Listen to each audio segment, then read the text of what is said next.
Alrighty, we should be live here, guys. It's been a while, and today we're going to be talking about some really good news, and that is the Intel 3nm. They're going to finally, with all their woes in place, they're going to be jumping over to TSMC's goodness. We're also going to be talking about the DG1 graphics card and how that apparently is a massive fail. So Igors Labs have a exclusive on this, and we're just gonna wait for some chat to pop up here as well. Oh, you guys are coming in already. What is going on? We're going live. So YouTube gives me the option just to go live now. So I don't have any time to schedule it for you guys or anything like that. It used to be a different system here with YouTube where you could like show your viewers that the live was coming up. And now it's just like the only option you've got is to get the stream ready and then just go hit live and away we go. So we got a massive stream here for you guys. Well, not actually. The streams as we go on, I got the chat up here. So I'm just going to chat with you guys as well. If you got questions, drop them below. If there's any big topics you want to talk about, from what I looked at in the tech space, it's mainly the Intel graphics card being a fail, which we'll get onto very soon. And then the 3nm thing is very interesting. That is one of the crazy developments that we have to look at because it's big news for enthusiasts, providing all this stuff blows over. So we got here, the first question is, how fluent are you in Japanese? Nante yute hoshii no. I can speak Japanese, but like I haven't spoken in a while, so there's actually quite a few words I forgot. So there's that. Do I live stream on Twitch? Not at the moment. I really, with YouTube, there's so much going on, and I'm pretty much a one-man band. So like, I'm just focused on the YouTube right now. I don't post up on Facebook enough. I don't post up on. There's a lot of other stuff that I just sort of don't think about too much. But YouTube's like the main one. It's the main prize, right? YouTube's the one we got to focus on. So, yeah, man, you guys are going crazy in the chat already. It's heating up. You guys must have wanted a live stream. Like, yo, where's this Tech Yes live stream coming? It's right here, brothers. It's right here. Let's get on to this first piece of news, though. Let's just we'll get the news out of the way because it seems like you guys want to chat a little bit. So I think I got this up here. So Igors Labs, they got the exclusive on this. This is the DG1, Intel's graphics card, and it looks so bad. Like apparently they're using DDR4, if I can read this right. They're using DDR4 memory on this graphics card, which makes it like, apparently it's around a GT 1030. So it's like everyone was hoping for something from Intel to maybe, even if it was like a GTX 1050, even if it was something that could just play games, like basic games, and sort of fill that quota of maybe $100 and something graphics card, I think Intel would have been getting a lot of praise. But this is just looking like it's complete fail. But I mean, that being said, Intel haven't made graphics cards for like 20 years. And the last time they made it, they failed as well. So I'm hoping that this is sort of like their practice run. And then next year, they'll be ramping up something heavy. Because from what I see here, it's basically the nutshell of this. The gist of it is that the DG1, I mean, for gamers, right? If we're looking like this channel's focused towards gaming, sure, it might be a good graphics card for people who need graphics for something else, but GPU compute. But this is for gamers, this thing's like a GT 1030. So it's like, that's the news with that. And it's like, wow. How do we turn this into a positive? You know, like this is the thing, right? So the whole thing about my channel is I like to give it a positive spin. So it's like, we'll go a little bit positive on this graphics card, right? We'll try and do something here. So, hey guys, the DG1 just got launched. I absolutely love DDR4. I mean, I'd buy a DDR4. I mean, I was just hoping though, Intel, if they had the DDR4 chips with RGB on them, this would have been the graphics card to get. I mean, they've got the RGB in the logo here. So why didn't they put RGB on the actual chips on the graphics card? Intel, this was the card I was hoping for. DDR4 RGB. On GPU. Anyway, we're gonna go. So that's so we got, why doesn't the Bogan shop for used parts? We're gonna do used parts very soon. So don't worry, we're doing used parts very soon. We're just sort of getting through this news here, and just after this live stream, I'm gonna be actually parts hunting. So there's a little hint. I just actually, to be honest, in January and towards the end of December, I did have a massive gaming session, like on the 4K OLED. Like I got sidetracked and I played a lot of games, and it was pretty intense, man. Pretty intense. I think I had to relax because 2020 was just such a busy year. It was so busy, and I haven't had a year like that where it was just like content, hustling, PC flipping, content. You know, it was a full-on year, and I think I just got burnt out so bad to the point where I was like, okay, need a break here, need a break. So, yeah, anyway, let's move on to this. This is so the DG1. Sorry to spoil the news for you guys, but it doesn't look good. But another thing is too, you guys have been requesting it. You guys have been asking in the last live stream. Here he is. Jar Jar mug. That's what we're bringing to the show right now. The Jar Jar mug. Best mug ever, by the way. Best mug ever. And it's funny how many people like the turn in Jar Jar. It's funny because in the comments section yesterday, there was the turn for Jar Jar. Like in the last few years, I think initially people hated Jar Jar. Now there's this big turn for Jar Jar. People, dude, I was always like low key. I didn't mind Jar Jar. But then when Jar Jar started getting a lot of hate, I was like, you know what? I like Jar Jar. He's cool. And then I heard the Darth Jar Jar storyline. I was like, yeah, I'm sold on that. That was amazing. Like, give it credit. I wish they did Darth Jar Jar. That would have been unreal. But it's much like from the comments yesterday as well. This is the thing about the Intel. We'll move over to the CPUs because this looks really promising. But the thing about the Intel, you guys yesterday in the comment section of yesterday's video, I was really surprised. Like, a lot of you guys were like, yeah, man, price. That's all that matters, right? Who cares about the brand name? I think we're starting to win here as a tech community. And it looks like you guys are starting to agree. The Intel versus AMD argument, a lot of you guys are like, yeah, Intel's cheaper right now. They're offering better value on their budget CPUs. Go with that. And a lot of people are saying, like builders are saying, yeah, I've switched from using AMD CPUs to Intel CPUs. And that's kind of what I've noticed as well. Like a lot of people building PCs with it, they're like, I want an Intel CPU. And then when I'm selling an i7 10700, the thing goes really quick as well. So it's moving off the shelves. So yeah, kudos to Intel for stepping up, I guess. Like stepping up to the plate and starting to offering that value. So that's what we got there. So okay, so where's so we got a question too. Where's the win performance dollar per RAM at the moment? I've heard some stories as well. Like through the grapevine, I've heard that maybe RAM and like SSD prices and stuff may be going up as well. Like that's what I've heard in Australia. From my suppliers, I actually contacted some of my suppliers. I got some very loose supplies in China. The prices are still okay for DDR4 and SSDs and stuff like that. Prices have gone up a little bit. They're not that much. I think like maybe for instance, like during last year, during that plow down after the big COVID rush, you could get DDR4 memory, say 8GB sticks for maybe 20 USD like base, 21, 22 USD base. Now it's gone up to around 26, 27. So there is an increase in the base price there on one stick of DDR4 memory. So that's probably like parts may go up there, but we'll talk about that a little bit later. Let's go on to this last article here where we've got the TSMC. This is the 3 nanometer. So now TSMC are making their 3 nanometer process, and apparently it's coming into mass production in 2022, which isn't bad, honestly, considering they've got, I hope that didn't come out on stream, man. Some of these websites, they play this music in the background. It's like, yeah, it's muted anyway. That's good. So mass production 2022, right? 3 nanometer TSMC, they've already provided all that goodness. They're providing all the goodness with their 7 nanometer, right? We see that with AMD, right? People can't get enough of Intel's stuff. So what's going on now is that the Intel's like rumors have it that Intel is booking out TSMC's 3 nanometer process. And if this is the case, right, what we're seeing is we're looking at trends here, right? And this is why a lot of people put like in the title, I've read some news out there, there's some articles like, is AMD going to be in trouble? And that's straight away. That's when you look at like the chess pieces on the board, you see like, well, TSMC are booked out, like heavily booked out on 7 nanometer to the point where it's affecting AMD's retail CPU sales.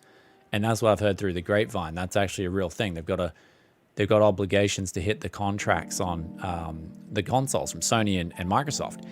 And this right here, if this comes into play, right, if Intel are like going, yeah, we're booking out 3 nanometer for our CPUs, then this is going to spell the point to the AMD where they're like, okay, we can't go to TSMC and source as many CPUs or source as much 3 nanometers as we'd like. So that could cause supply issues for AMD potentially in 2022. So it's all fair game. I mean, when TSMC is making the best stuff and it's affecting Intel to the point where they can't keep up on their own fabs, then of course they're going to outsource and start getting on that goodness. So this is one thing, that's why people are saying, look, it could cause problems for AMD, but according to the article, Intel is like going ahead with their own fabrications, but they're also outsourcing more. So they want to just basically expand more and more. And there's, in Moore's law, everything's more, right? Moore's law is not working too well, but more. And that's what we got now in the industry. So there it is with Intel. What do you guys think in the comments? Do you think this is going to spell danger? Do you think this is going to spell danger for AMD with this 3 nanometer? So but again, this is a rumor, right? This is a rumor, but apparently Intel's CEO kind of did give it some weight, where he said here, and this is his words, but the proportions are, I'll put it back to the wording here. This is the Intel CEO's words. So the majority of 2023 products will be manufactured internally, but the proportion of outsourcing will still increase. So they did sort of give you like, of course, that's the typical like CEO. I think, is he the CEO now, Pat Gelsinger? So he sort of said, look, we're going to be making more, but we're going to be outsourcing more. So you guys don't really know if this rumor is 100% true, because when it gets down to rumors like this, it has potential to change. And the one thing this has potential to influence is, of course, the stonks. And there's been a big blow up. And so they can't, like, as a CEO, they have to be careful how they word things, very careful how they word things. Otherwise, it could send the prices of stonks through the roof. And that's one thing you got to be careful about when you're a CEO and you're like sitting there and you're like, yeah, we sourced TSMC's 3 nanometer. We've done that. AMD's going down now. If they said that, then yeah, stonks would just go crazy. So they got to be careful what they say in relation to stonks. So, and then people in the comments are like, yeah, they're just trying to screw AMD with no VAS. That's what goes on. Like sometimes that's competition, right? They all try to get each other into the fray. Like they're all trying to beat one another. And that's how it goes. So we've got a donation. Thank you so much. John Kraus. He says, hey, Brian, are the Xeon E5 1650s and a HP Z420 any good for gaming? Yeah, like that's fine, man. If you get a E5 1650, I think that's 6 cores, 12 threads, and you put in some ECC DDR3, you can have a real budget. Like I'm talking real cheap outfit there. And then you just whack in a card, man. Like you could even do an RTX 2060 on that thing, providing the game support AVX2. You're gonna be absolutely fine on that thing, man. Don't let all the like the new stuff. Like as much as I like the new stuff, the reason I'm recommending the new stuff a lot more to you guys is because like we look at the price of an i3 10100F. It's 120 Aussie dollars. I think in the US I've seen it as low as $100. $100 for a 4-core 8-thread is super cheap, man. That's why I've been recommending that more, because the value in the new stuff has gotten a lot better, except for graphics cards. So I think like when we're talking about Intel's DG1 here, when we're looking at this Intel DG1, I think a lot of like, I was secretly hoping Intel would pull like even something like a GTX 1050, but they just failed. So like this was the most disappointing news of recent times. I was just hoping Intel could have done something there to alleviate that market, because it seems like Nvidia and AMD just don't really care at the moment. Like they're not addressing that market that there is so much demand for it, right? When we look at the games, coming out, they don't demand an RTX 3080, except Cyberpunk 2077. That's a different story. When we look at what people are playing, right? Fortnite, CSGO, all these popular games, they could, if they had a GTX 1050 equivalent for $100, they would have nailed it, man. Like PC sales would, like, PC builders would have been like, yeah, this is awesome. We can now get a cheap graphics card, cheap RGB case, low power consumption, i3 10100F, slap it together. There's your new meta. And not only that, not only is the build going to be cheap, but it's going to be helping out a lot of people, man, because you're building cheap PCs. People are happy. They're going to be buying them up. They're going to be playing these games. Everyone's happy. But no one wants to service this market, man. Like, it's actually, like, frustrating that Intel sort of... I mean, it's not, like, Intel's not Intel's fault that they couldn't do it, right? They're making their first graphics card, but at the same time, it's sort of like AMD and NVIDIA. Can you guys step up to the plate a little bit? Can you guys do it? Can you guys help us out a little bit here? Help us out. So what we'll do is we'll move over to chat. Now, they're the two, like, literally, that was the two topics I kind of wanted to talk to you guys about, was the DG1 kind of sucked. And people ask in the comments, where are the Chinese GPU makers? And see, like, unlike, you look at what's happening. So that's a good question, but it's an easy answer, right? We look at what's happening on the CPU side of things. They can't really get a CPU right? We looked at I'll put a link in the video after the live stream. We did an actual video on a CPU made in China, and it wasn't good. Like, it was bad. So GPUs, I would say, require a lot more R&D to make properly. And even if, look at this, Intel can't get it right. If Intel can't get it right, and it's taking them a while to do GPUs, then there's a lot more to graphics cards than CPUs potentially. I don't know the business in terms of engineering this stuff, but from what I can see, it's a very tough game to make a GPU. So in terms of China getting out a copy GPU, I wouldn't be expecting that anytime soon. We got a $10 donation from Chris as well. Hello, Brian from Pittsburgh. Is it Pittsburgh, PA? Just showing the Tech Yes City some love. Thanks a lot, man. That's some Tech Yes loving right there. Let me know how to pronounce it too. Pittsburgh. I'm a bit of a noob. Sorry with that one. But yeah, let's move over. You guys, hot questions, hot pressing topics. Let's just chat with the Jar Jar mug and let's get on. If you guys have any topics about tech that you want to discuss, Pittsburgh. Okay, Pittsburgh. I'm such Pittsburgh. I was like, Pittsburgh. Anyone got the wheelbarrow? And then we can go like dig up Pittsburgh and put it in the wheelbarrow. And Pittsburgh. So yeah, Pittsburgh. Okay, I got that one. Okay.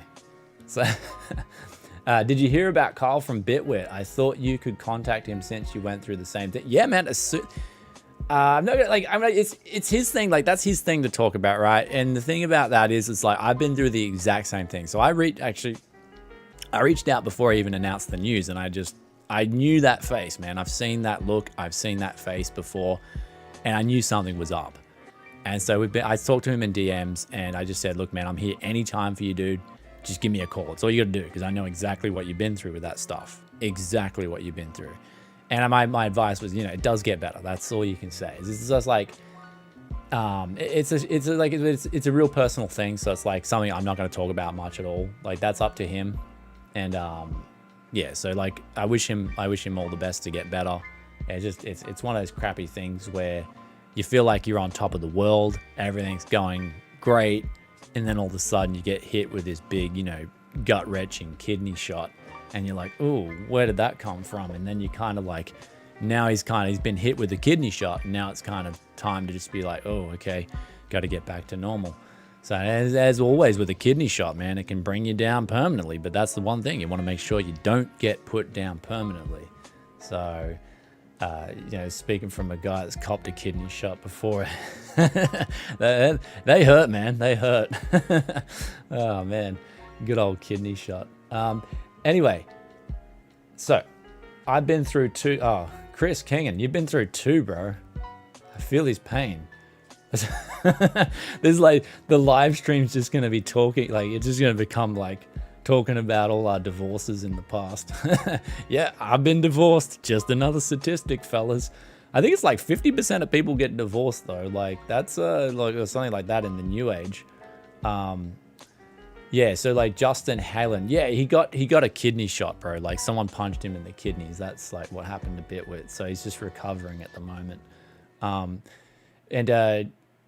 But he's recovering really well, man. He's doing really well. So that's good. Like, I love Carl. I love his content as well. He's awesome. So go support him as well. If you guys haven't seen him already, his channel's Bitwit. Go check it out. Awesome guy. I've met him a couple of times. He's such a cool, down-to-earth dude. I really like what he's about. Also just got a $1 dono in there from Chris K. Thanks a lot, brother. Appreciate the $1. So we also got Dadman. Also from the last stream, we got Dadman a carton of beer. I should have posted a picture up on socials for that. We got Dadman a carton of beer with the last donation money. You guys were so good. That was so good with that. So we got from Chris K. Hey, Brian, I ordered a 1Z Mobo and a E5 2690 8-core 16-thread and 32GB combo for 200 US. What do you think of the price performance? Yeah, I mean, if you've got the 32GB of RAM in there for 200 US with that 8-core 16-thread and the 1Z Mobo, that's a good buy, man. Like, you can't go wrong with that, especially if you're in a place where you can't get tech for good prices. And even in America, from what I'm seeing with you guys at the moment, like a lot of the Ryzen CPUs are getting priced stupidly, just like they are in Australia. Like, you can't even get a Ryzen 9 5900X here. It's just sold out. And even though AMD is charging like literally 1,500 or 1,400 Aussie dollars for a 5950X, you can't even buy them either. So at the moment, that's how much the that's how much supply is a problem right now. And what you're going to see, like what you're going to see in the grand scheme of demand and supply, if I asked you which was more important, demand or supply, in my opinion, which would be, like, let us know in the comments. Do you think demand's more important or supply is more important? That's the question I'm going to ask. If you're, and that's the thing, right? This is an interesting question because this is almost like a paradox. Is demand more important or is supply more important? So here we go. We're going to get a few answers. Yeah, it's as I expected. It's as I expected, right? You guys, the majority of you guys are saying supply, and the reason being is because you're a customer. If you're a seller, demand's more important. Now, in the grand scheme of things, hear this out, okay? Hear me out before you go crazy. So if you're a seller, demand's more important. If you're a customer, supply is more important. Easy. But if you're looking at the bias between the two, it favors demand. Bias will always favor demand, because if you have a product, right? Say for instance, you got a Jar Jar mug. Let's do the Jar Jar mug. And we've got people here who that no one wants to buy this Jar Jar mug. It's completely irrelevant. Therefore, it's worth $0, right? It's pretty much worth, I chuck it in the tip. It's not worth anything. But I mean, look, the Jar Jar mug's worth money. Let's be honest. Jar Jar mug's worth some real money. But if we look at demand, if there's no supply, but there's demand there, then there's technically money ready to go. So the bias falls inside of demand. And that's how it is with supply and demand. There's my tech, yes, math. Demand is more important than supply. That's it. That's how we're moving with that. So there's my, it's because the bias. It's because the bias is in favor of demand when it comes to money. Anyway, there's our little look at supply and demand. So it has to do with that. I've actually been, as well, someone said in yesterday's video, like, Brian, you look a little bit like tired. I was actually watching all that GME stuff, like the GameStop stuff, because I studied finance, and that was my major in university, was studying finance with stocks. And I looked at that stuff, and that was crazy what was going on. It all made perfect sense, and all of it makes sense. But it's crazy to see that in like 20 years of finance, 20-something years, nothing has really changed when it comes to finance. It's still the same crap that goes on in the world. So that's with the stonks anyway. So we get back to this stuff. So we got here cheap Ryzen 1 gen or cheap Xeons. So cheap, ooh. See, with me, if you ask me, if you come, so we also got a donation, we'll get back to that. So I have waiting for 2 more for a 5950X on back order. When do you think I will see it? Ooh. Dude, no idea on your back order. That's like, you'd have to contact the retailer. I'd actually give the retailer a call and just say, look, when can I expect my CPUs to come in? Just a rough, they should be able to give you a rough estimate too. They should be able to say, look, mid-March or mid-February or something like that. But we'll get back to the first gen Ryzen or the cheap Xeons. First gen Ryzen's one of those things where, like, I think that was a stage, right? First gen Ryzens and Xeons are pretty similar. Like, I'm going to give them, but like, of course, people want to go with Ryzen because of the upgrade path, right? You get on Ryzen first gen, you've got a lot of those motherboards will be able to upgrade all the way up to 5000 series. Even some of the X370s, which was impressive. So I think the bias is, like a lot of people are going to say with Ryzen first gen, but Xeons, man, they're coming in so cheap. You look at the prices of Xeons, they perform so well at face value, right? You get a Xeon, a cheap, even the AliExpress motherboards are proving to be actually solid buys. They've stepped it up. A lot of those AliExpress boards, I mean, initially when they were coming out years ago, you were like, oh man, I tried a heap of them years ago. I tried them and I was like, you might want to stay away from this. Yikes. But now they're actually becoming solid. And when you look at the price and what you're getting for the price, the AliExpress Xeons are actually, and the motherboards associated with that are really good. And the good thing about that is the ECC DDR3 registered works on a lot of those boards. So the cheap Xeons have, you can't say one's better than the other because one's offering, I think, better price performance. That's the Xeons at face value. Then the other's got better options in case you want to upgrade and do stuff like that. You've got a bit more freedom there. Plus you've got newer instruction sets, but you can go with the 4th gen Haswell Xeons and they offer phenomenal value as well. So we have a donation here from Mike the Weirdo, or Mike the W3Do, 3Eardo. And they ask, is 11th gen Intel going to drop hyperthreading except for the i9, just like in the past generation? I do not think they're going to drop hyperthreading, man. If they dropped hyperthreading, they'd be like, it's the dumbest move ever if they did that, because they've already introduced it on the i5 and the i3 now. And to be honest, they're going to be gaining. I think they've got surprise, like I think their revenue is already surprising people, because they were meant to be like, people were saying it's the end of Intel because AMD was doing so well. But then like you're seeing the problems that are going on. TSMC's 7 nanometers is booked out. People can't even buy an AMD CPU now. There's a problem with that. So what we're seeing now is Intel's got good value now. They're like, hey, here's the choice. If you want to buy a CPU, they're doing very well. They're doing, so Intel's numbers, you look at their revenue, they're doing absolutely fine as a company. And I think if people want to crap on that, then it's like bias only runs so far. Sooner or later, people are always going to talk, and they're going to talk with their wallets. And so when AMD starts charging a lot more for their 5000 series CPUs, people aren't stupid, man. People at the end of the day, I mean, there's going to be always diehard fanboys on either side, or NVIDIA. So 3 ways. You're going to have NVIDIA diehard fanboys, AMD, Intel. They're always going to exist. Doesn't matter which industry. It doesn't. You go to cars, you're going to have Nissan fanboys. You're going to have Toyota fanboys. You got me now. I'm like a new school, like outsider. I'm a Kia fanboy. Like, believe it or not, and this is the crazy thing. If you asked me 10 years ago, Brian, would you become a Kia fanboy? I'd be like, dude, you're out of your mind. Are you serious?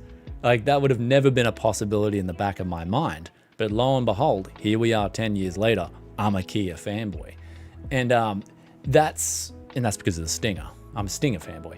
But that's the thing, right? That's how quickly things change. But don't be, I'm just joking with the Kia thing, by the way. Like, I'm not a fanboy. I love the Kia thing. But don't be a fanboy of things. Just look at the price and what you're getting and the value. And if you're always getting value out of something, go with that brand. I mean, when we look at CPUs, Intel, one thing Intel does have is a very good track record of stability. And you can't deny that, man. Like, out of like a lot of the PCs I've built, Intel CPUs and their motherboards, like, I don't have problems with them. And a lot of the times, if things come back to me, it's never because the CPU, put it that way. So they make a good CPU, Intel. I'll give them that. We got a $5 dono here from Stefan Hart. Thank you so much. And they say, I got a 580 and a 5700 XT, building a 1080p PC for daughter. Want to use 5700 XT in, but the market is calling to sell. Micro Center closed for upgrades. Thoughts? Closed for upgrades. Thoughts? Yeah, I mean, so you got an RX 580? If you got an RX 580, just put that in your daughter's PC and flip the 5700 XT and just say, look, here's what we can do. Sit your daughter down and just say, look, this is how life is. We can give you an RX 580 right now with the option. You give her an option, right? You give her a call option. And you say, look, this is a covered call. And you can have the option to strike at a better GPU in a future date. And we're talking 4K. Sell her the works. Or you can say, look, you can have a better GPU now, the 5700 XT. Choice is yours. But I think right now, the smart play would be to sell the 5700 XT, recoup that overpriced money. Because look, I'm not gonna, if you guys want, you know, one thing I'll say to you guys, if you can make a good dollar out of this stuff, go do it, right? The market at the moment has been distorted and it's gone up in air because of crypto mining. Crypto mining is the big problem why the graphics cards aren't in stock. And it's happening with new GPUs, which of course, once that, this is the big thing about crypto, right? Once the GPUs get bought out on the newer side of things, that demand is still there. People still want to buy a graphics card. So where does it go? It goes to the used market. And so that's why you're seeing the used GPUs are now overpriced. Well, because people just want a graphics card. So that's why I was trying to help you guys out in the last few videos. I'm like, look, just use your RX 580, use your RX 570 for the time being. And yeah, if you've got one of these cards and you can sort of lean it out, if you can stay lean for a little while, then stay lean. Because I think what's happening now, and this is one of the things that's happening in the market right now, is you look at what's going on, and just a general broad approach, is that people just aren't doing research and they're throwing money at things. And that's what they call the late stage of a bubble, believe it or not. We could very well be in a big bubble right now. This could be the tipping point of a bubble. And so that's what happens at the end of a bubble. People just throw money around without doing much research. And it's, I think they call it the euphoria stage or something like that, coupled with profit taking. So if you can be on the side of that, if you can be on the other side and take the profits, brothers, take the profits. I always give you guys, always sending that tech yes love. If someone's give me a virtual hug, man, yeah, I'll give you a virtual hug. Here, let's do a virtual hug. And Jar Jar can join in as well. Let's do a virtual hug right now. Jar Jar will join in. Mwah. Look at that. That's a Misa for real. So if you guys can be on the other side of that profit taking, right? Sell your 5700 XT. Take that profit, because when things go crashing down, and they inevitably do, when the money changes hands and all of a sudden it fizzles out, the dumb money isn't flowing around. I call it the dumb money. When the dumb money's not flowing around anymore, you want to have the smart money ready to buy up the deals. So that's when you look at it, trust your gut. So that's why I've been staying. That's another reason why I've been kind of like, I saw it as a good opportunity in the last like month and a bit, just to have a bit of a break, because the hustling was just getting stupid, right? People are so hungry for deals right now. I think this parts hunt, like I'm just predicting, we're going into this month's part hunt. We got another like 13, 14 hours to do this parts hunt.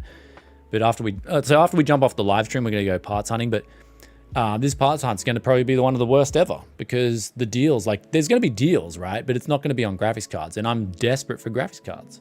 And so that's what's happening. So 5700 XTs are going for $600.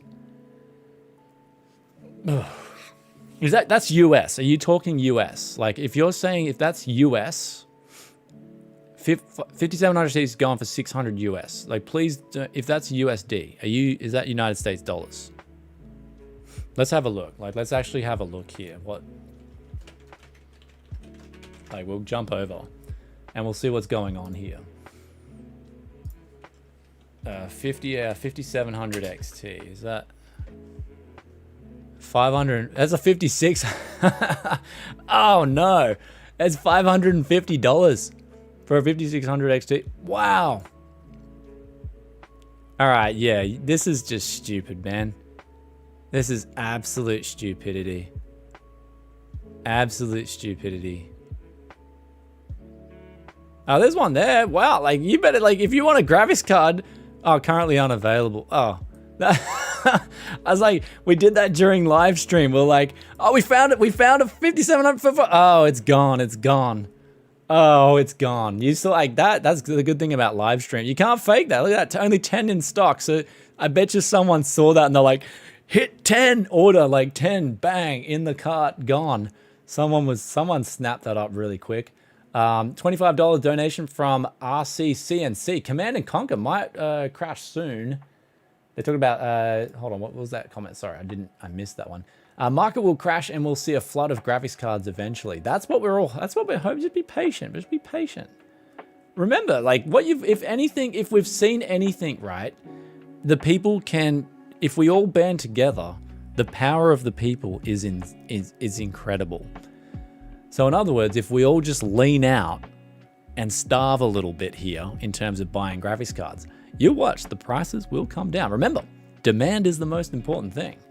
Without demand, we don't have a bias towards money and profits and all that. So anyway, we'll get back to the chat here. Man, it was so much easier looking at the chat when it was bigger. So, okay. So that's what's going on. GPU market, if you see something, this is exactly what's going on with this $400 5700 XT. As soon as something comes up for MSRP, it's like, hit, get that in the cart, all gone. And this is the craziest thing here is that what I'm seeing is with these GPUs is like, people are saying, like, this is what I heard from the comments as well. People are saying things are on sale now.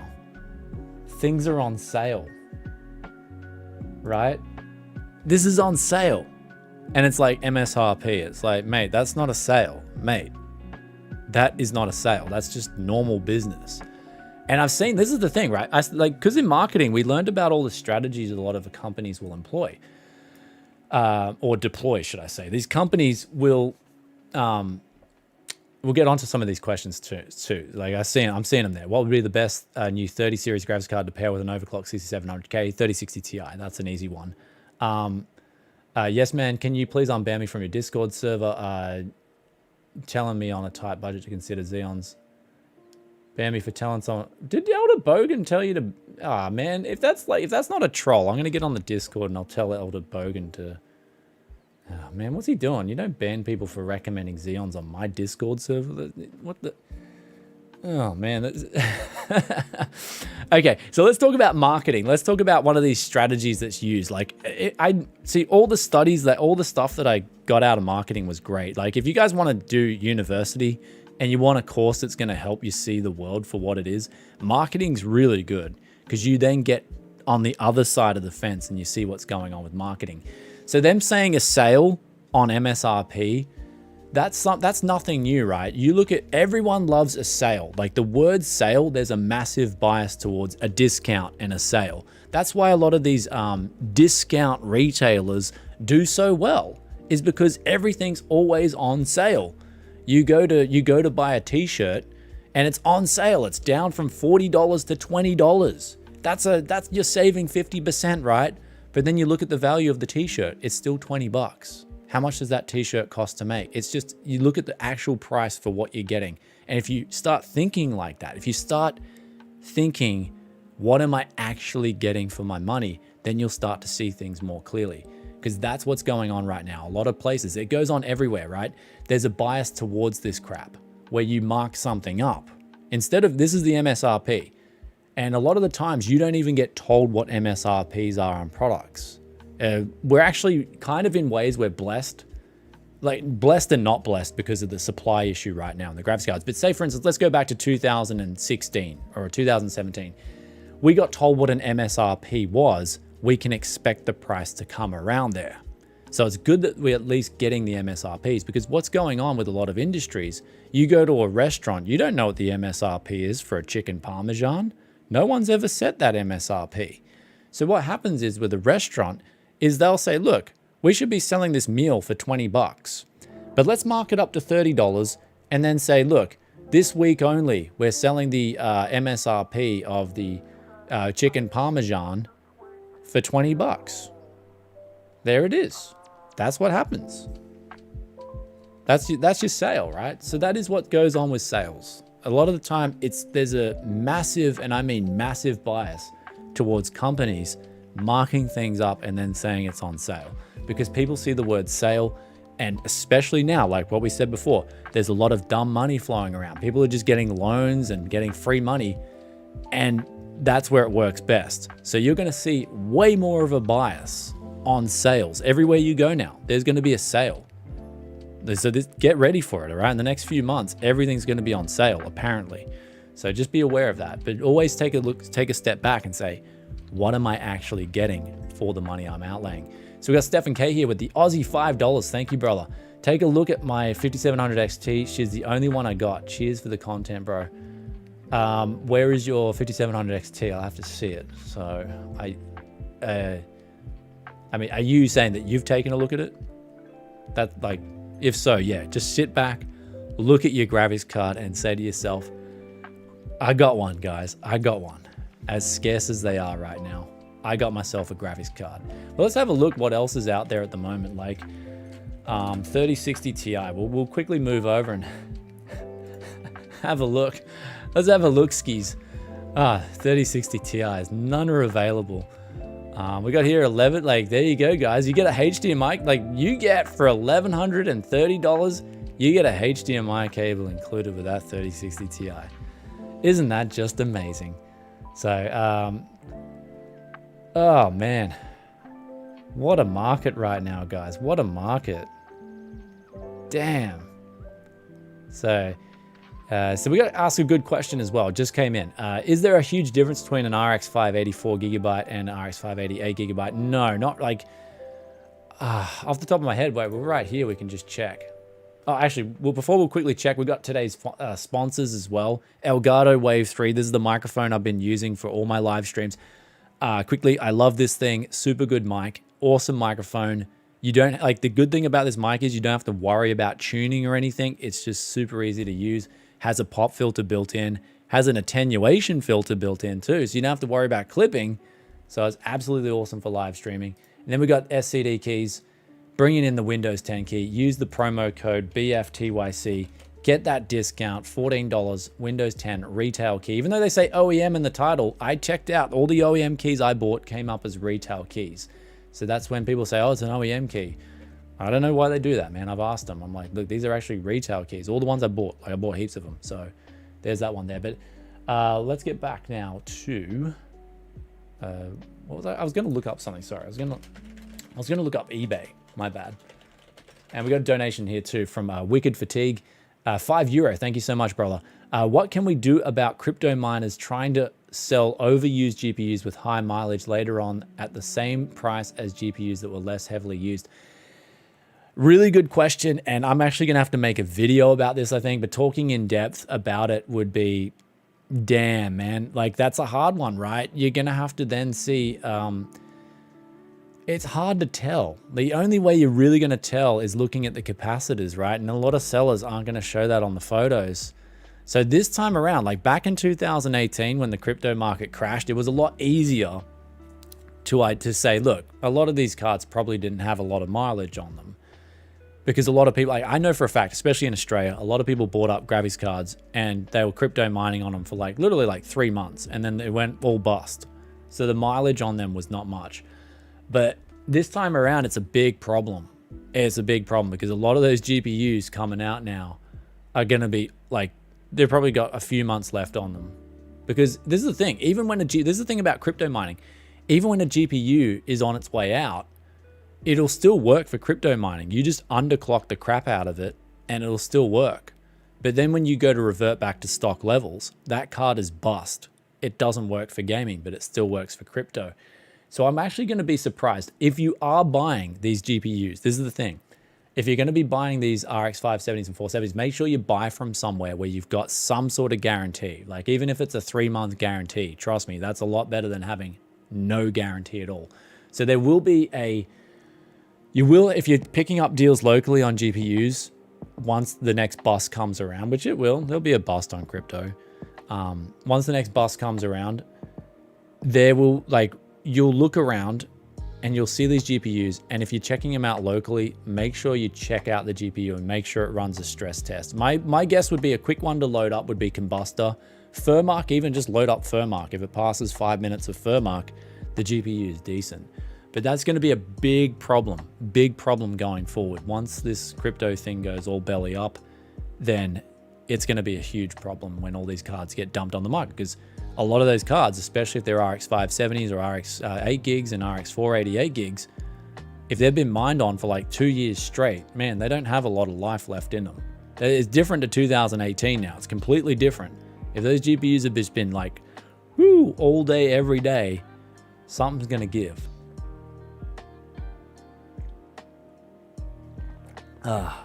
Yeah, Jar Jar. So someone commented, Jar Jar Binks mug. Yeah, bro. This has been around for ages, man. Jar Jar Binks mug, brother. It's just how it is. So, oh man. So anyway, guys, we'll check out some cards right here. Check out what's going on in eBay. Just ebay.com. So we'll check it out. GTX 1080 Ti. Is this going to be gold now? GTX 1080 Ti for the Win 3 gaming. $700. Is that... How much was a 1080 Ti? Was it a 1080 Ti? What was the 1080 Ti's MSRP? The 1080 Ti MSRP. MSRP. $699. And that was that was in 2000. Wasn't that in 2016? 4 years ago?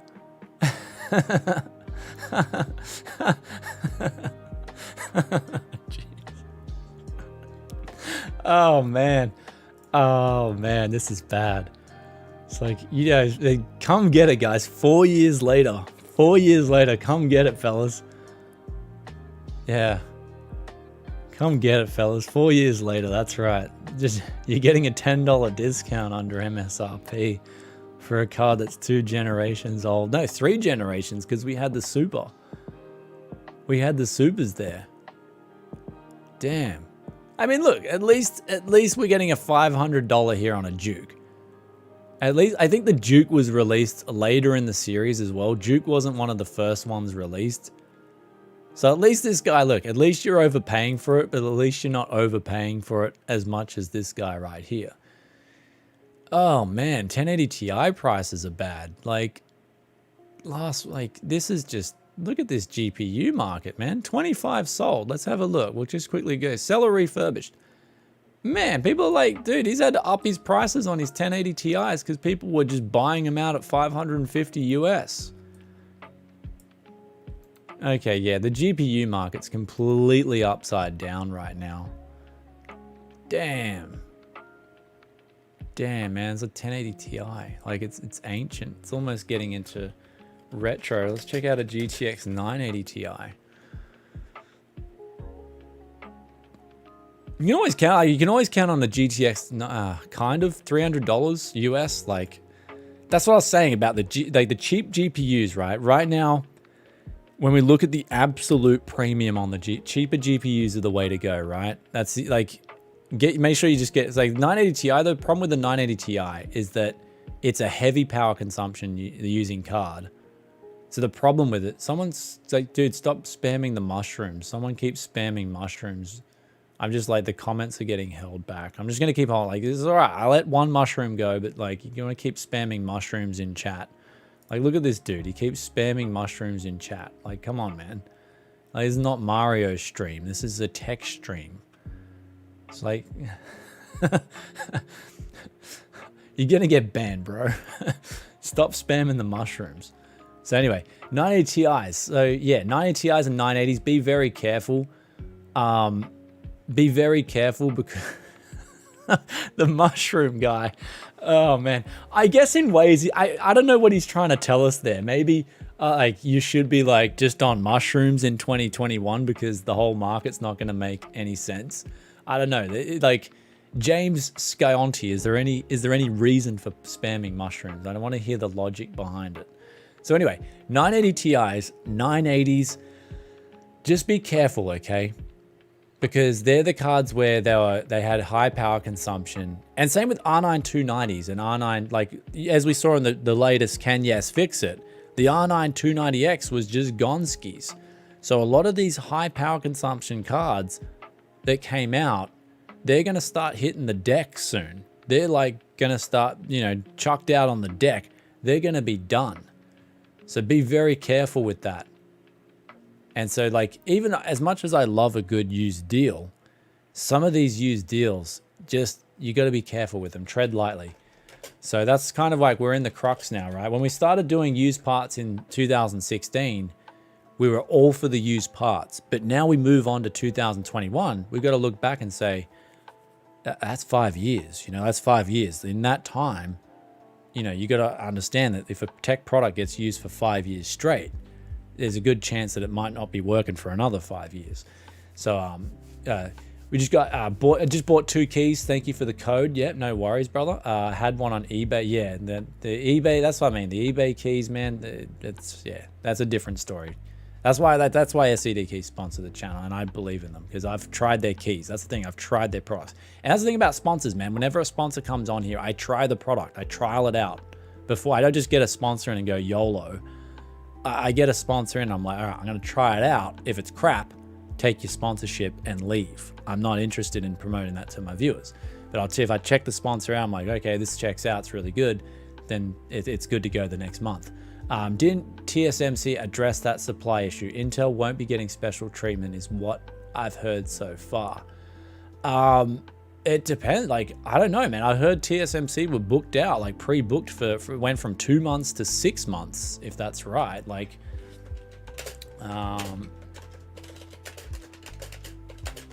you got to remember, like, demand for tech products. No one saw the COVID thing. Like, basically with the COVID thing, you can't just suddenly spin up a whole new silicon lab.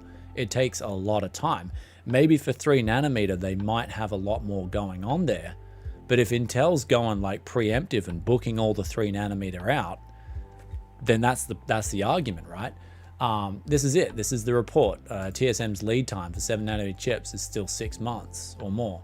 So like, that's huge. You know, that's big news. Oh, sorry, that's an old article. I don't know. Maybe something's changed since then. No, this is from October. Okay.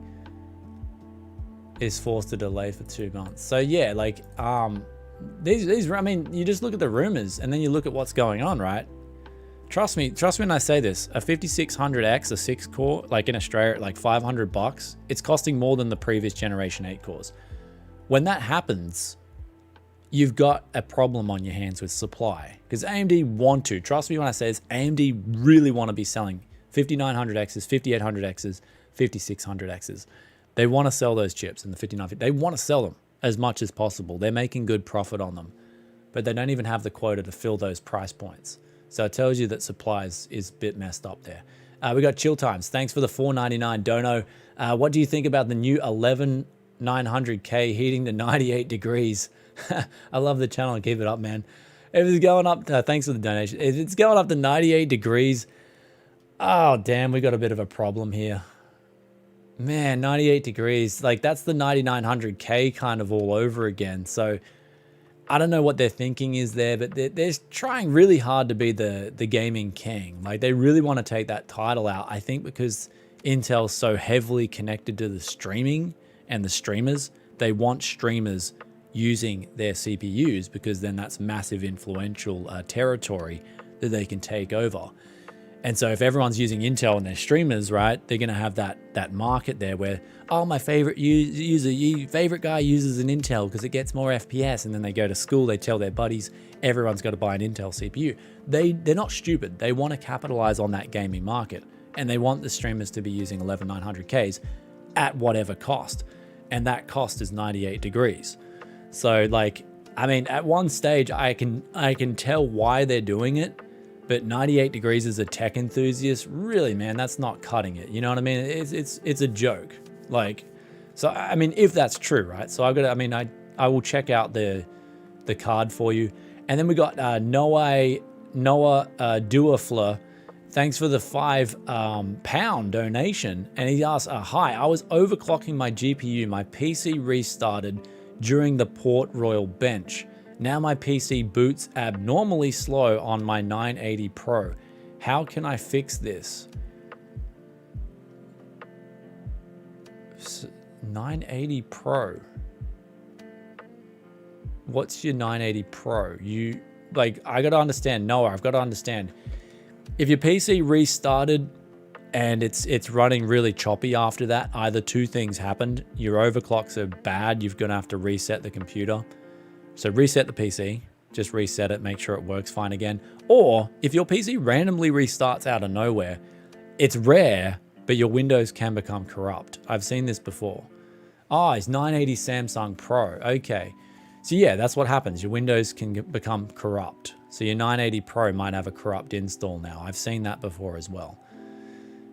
So yeah, so you're basically saying that your SSD's running slow after it restarted on a Port Royal bench. So could be, yeah. I just try resetting your PC just without any overclocks. If it's still running really bad, pull up Task Manager, make sure there's no apps on there or no programs that are juicing the drives or juicing anything. And after that, pretty much reinstall. So yeah, or it could have become, as Sir Lance Potts says, it could have become a slower state drive. That's the one thing. Your SSD could have went from a solid state drive to a slow state drive. That's a good one. Sometimes I love you guys in chat. You know, sometimes you're OG. You're original.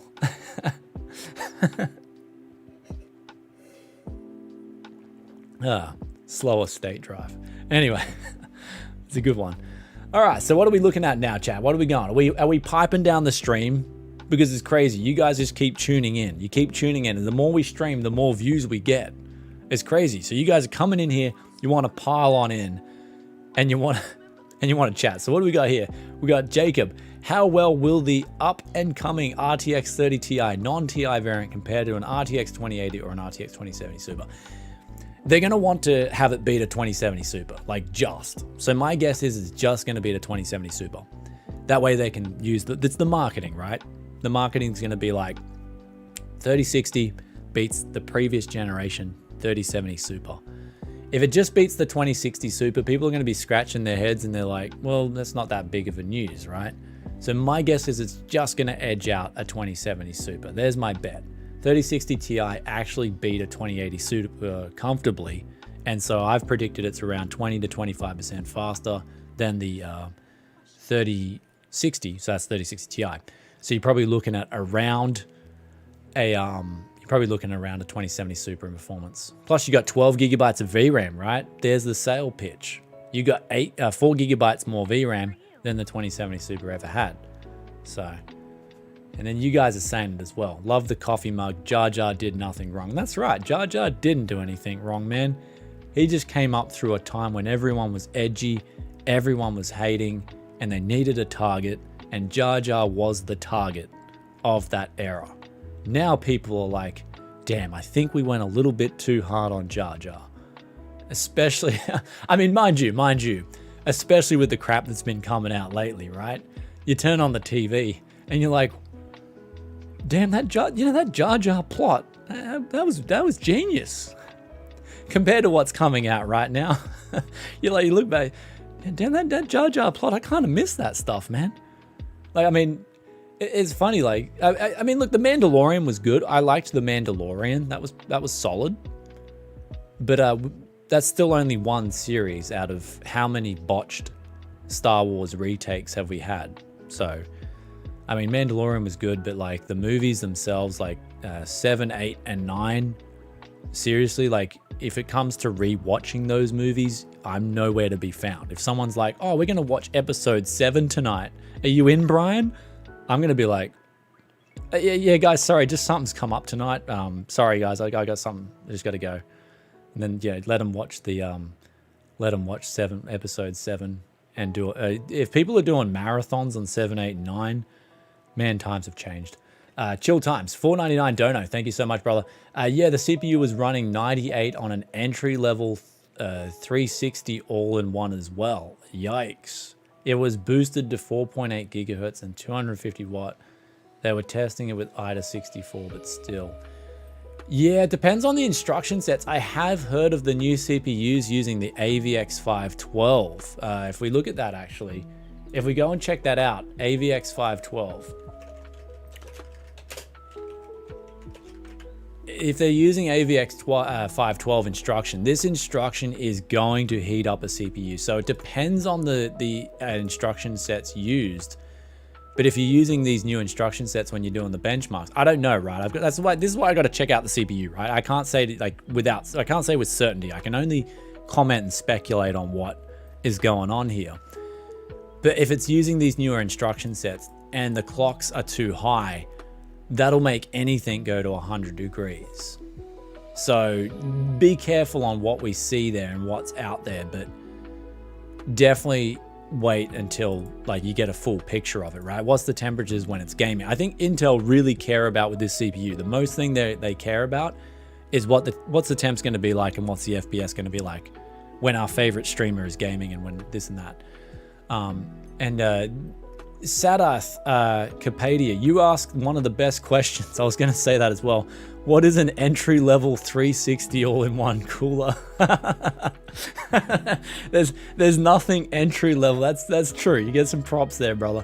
There's nothing entry-level about a 360 all-in-one, man. An entry-level 120 all-in-one, fair enough. But yeah, there's nothing entry-level about a 360 all-in-one, man. That's a pretty premium purchase.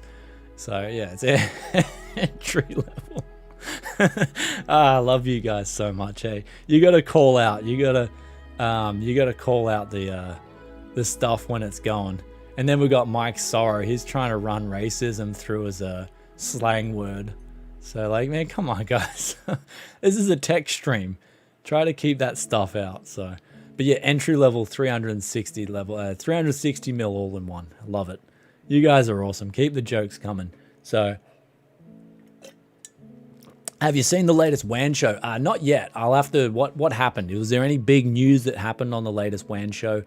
Sorry, I've been watching stonks a bit too much, and I've stopped. Like I researched it all. I was like, yep. I was staying up until like 5 a.m. because funny thing is, like, if you guys didn't know, I do trade currencies. Now, when you trade currencies, you kind of know what goes on with the stock market. The trading and all the things involved in brokers, it's all very similar. So I was definitely watching that with all the...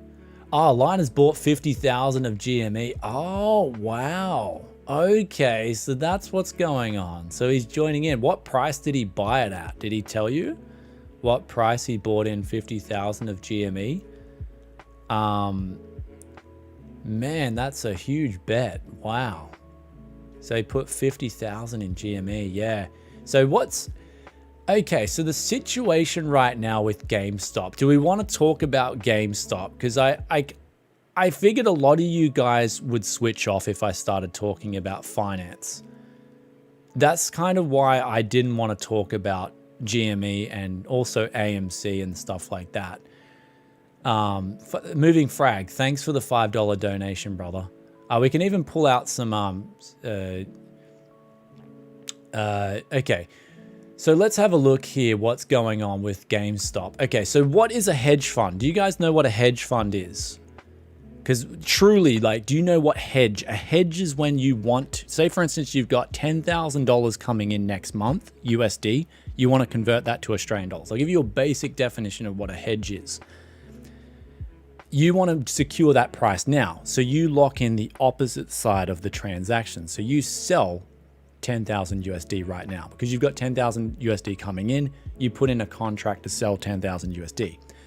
That hedges the bet. That locks in the price now. So when you get that 10,000 USD, you then close out your other trade. That's what hedging is. So now a hedge fund, the definition of a hedge fund is that they want to track their performance. They're hedging against the market in the way it moves. So basically you'll have a stock market that'll go up and down over time. So a hedge fund's idea is to pick a stock that's going to win and then pick a stock that's going to lose.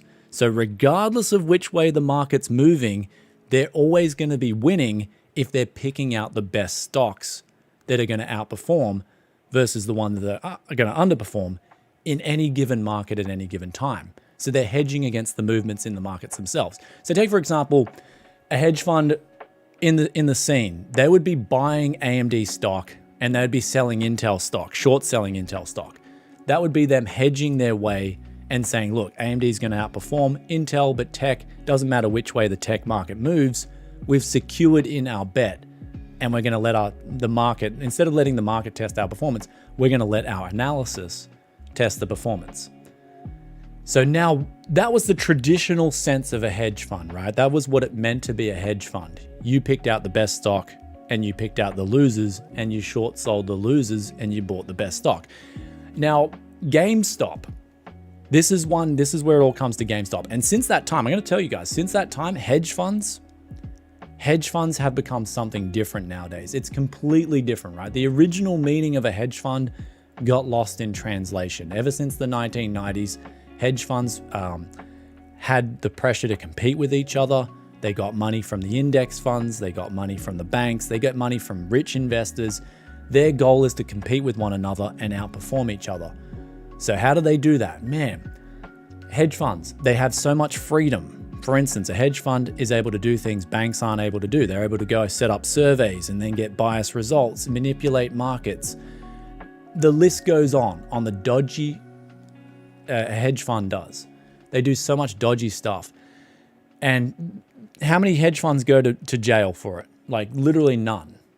So what's happened with the latest, and in Japan they call them fundor. And it's funny because Japan's pretty much getting rid of hedge funds because of all the dirty stuff they pull. But what they'll do, a strategy that a hedge fund will do, is they'll pretty much have a short position for a stock.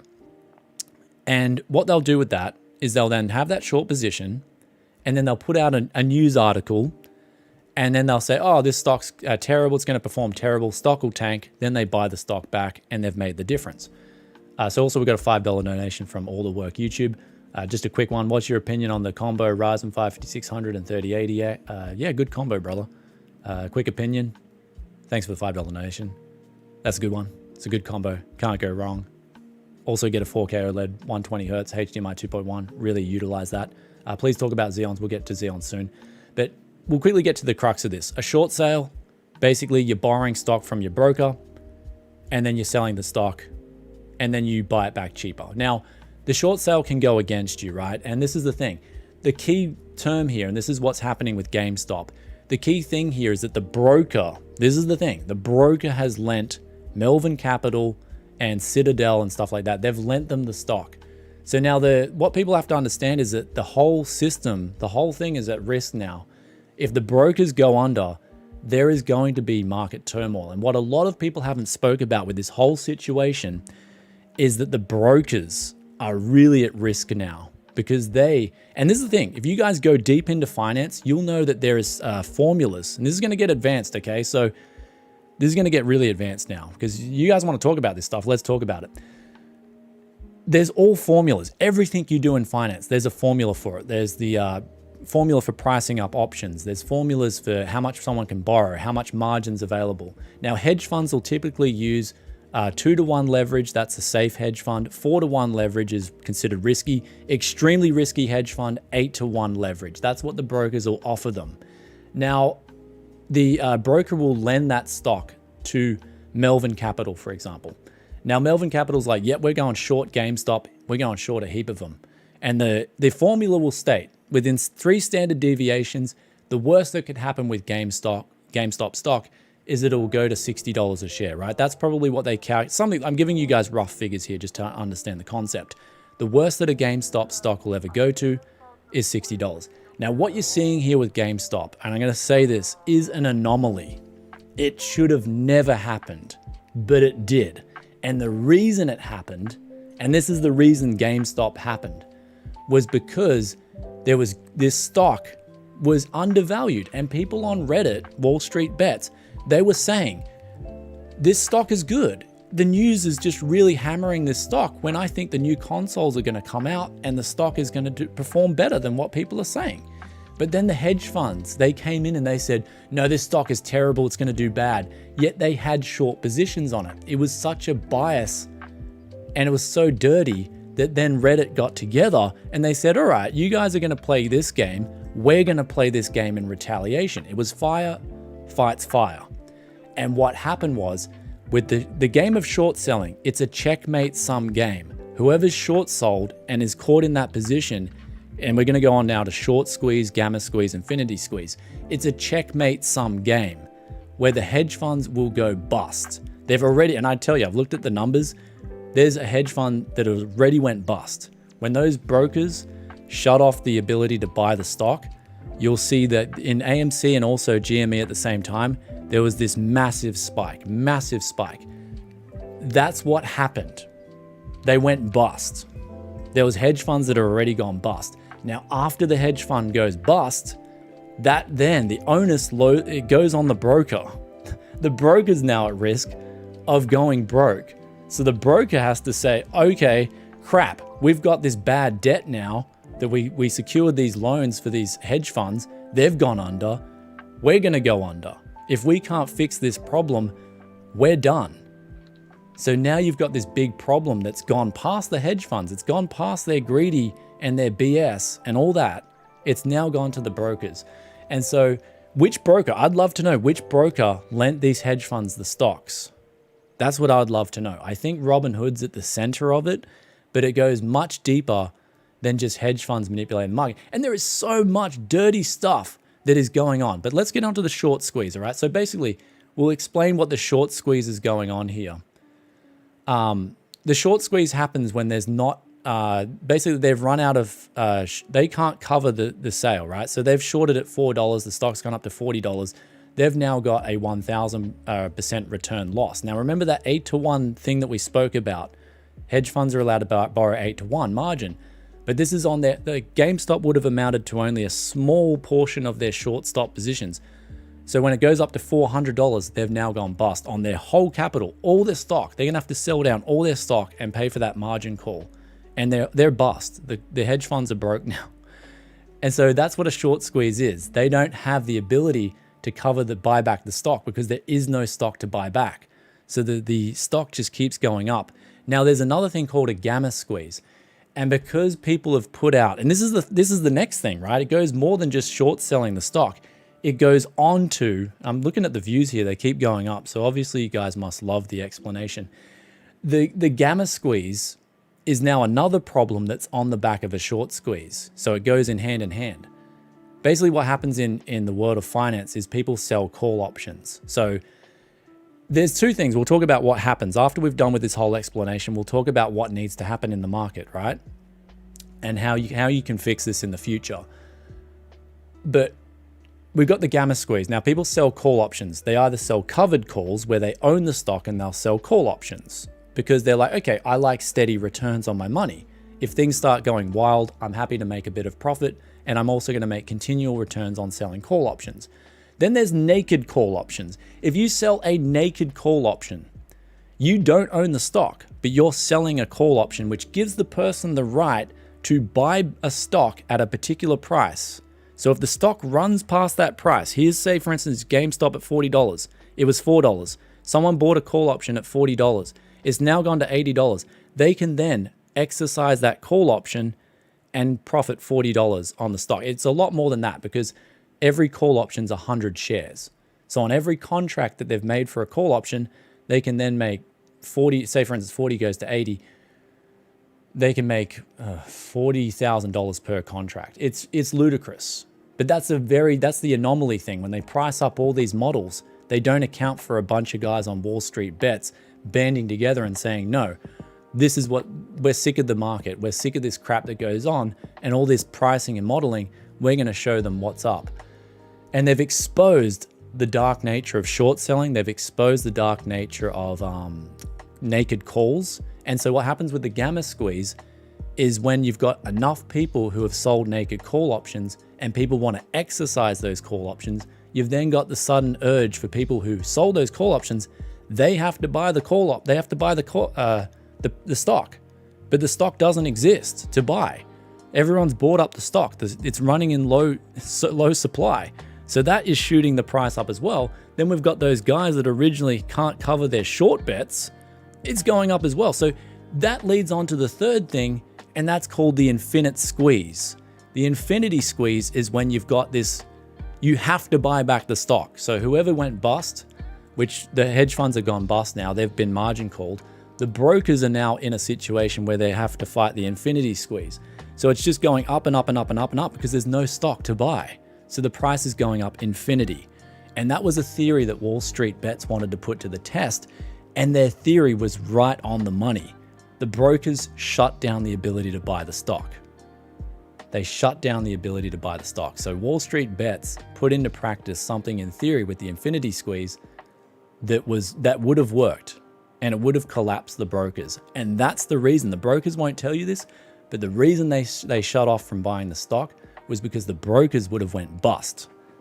That's the reason. And it would have collapsed. It would have I'm telling you now, it would have probably collapsed a lot more. I don't even know what would have happened. The outcome from all that, I would have no idea. But basically it exposes weaknesses. Because in the past, people say, oh, short squeeze is nothing new. Back in 2008, there was a company called, there is VW, they make the cars, right? Porsche basically short squeezed out hedge funds. Back in 2008, it was there was rules were off the tables, right? So in 2008, everyone was just going at each other. There was so many blame games. But the retail investor got screwed in 2008 as well. I got screwed. The reason I haven't touched on stocks too much is because in 2008, I just came out of uni, and all this theory that I learned all this theory about stock markets. And I was like, cool, man, I'm going to buy some small cap stocks. I'm going to have my little investment strategy. And I went into the stock market in 2008 and I lost all my money. And I remember my girlfriend at the time, she just said, look, you didn't lose 30 grand. You paid 30 grand to learn a tough lesson. And I'll never forget that advice I got given, because that's the truth. I got a lesson. I never touched stocks markets again. I vowed never to touch stock markets again because they were so dirty. You know what I got in 2008? You know the articles I got recommended as the stock market was crashing? I was like, cool, it's a good opportunity to buy in. I got recommended these 5 stocks that were going to do really well. And then I bought them as an idiot. I was like, okay, this looks pretty good. I bought them like an idiot. And 3 of the 5 stocks went broke. They went bankrupt. Where was the accountability there? Who is accountable for these people recommending complete crap advice? There's no accountability in this financial system. No accountability. The average guy ends up getting screwed time and time again. And that's what's going on in 2021 now. The average guy at WallStreetBets is sick of getting screwed by the media. They're sick of getting screwed by the hedge funds. They're sick of getting screwed, period. And I got screwed in 2008. I know the pain. That's why I've been following this whole Wall Street's bets dilemma. And I'm all for those people on Reddit. They're sick of the crap that goes on. They're just sick of it. And there's no accountability. Yet, let's take a look. If I sold you a car, right? If I'm a dealer and I sold you a car, I can't sell you a dud. I've got to warranty that. There's regulations in place. If I sell you a dud, if you're recommending people buy stock, then how is there no accountability for that? If you're putting out articles saying this company's crap, there's no accountability for anything now in the financial world. It's just a free reign. And so that's what WallStreetBets exposed it. And so that's what's going on. And it's just such a crappy market that's out there right now. And so what needs to happen now, and this is what needs to happen in the financial markets, stop the ability for people to sell naked calls. How are people able to sell naked call options? Oh, but the market needs it. The market needs people to sell naked call options? Really? If you don't own the stock, why are you able to sell naked call options? Because of the potential, right?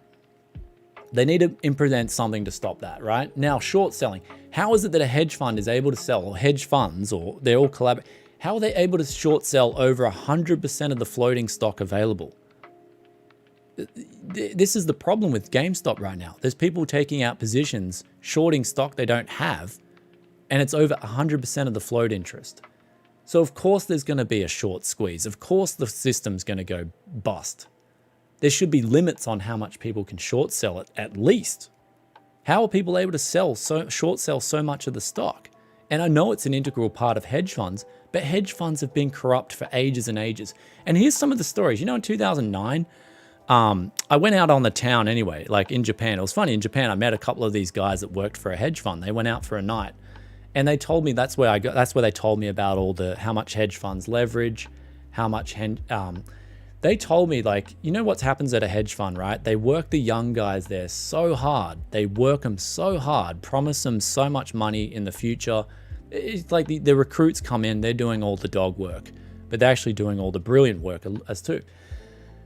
And there was a chick at a hedge fund. This is what I heard. She had been worked so hard that she grew a beard. This chick at a hedge fund grew a beard.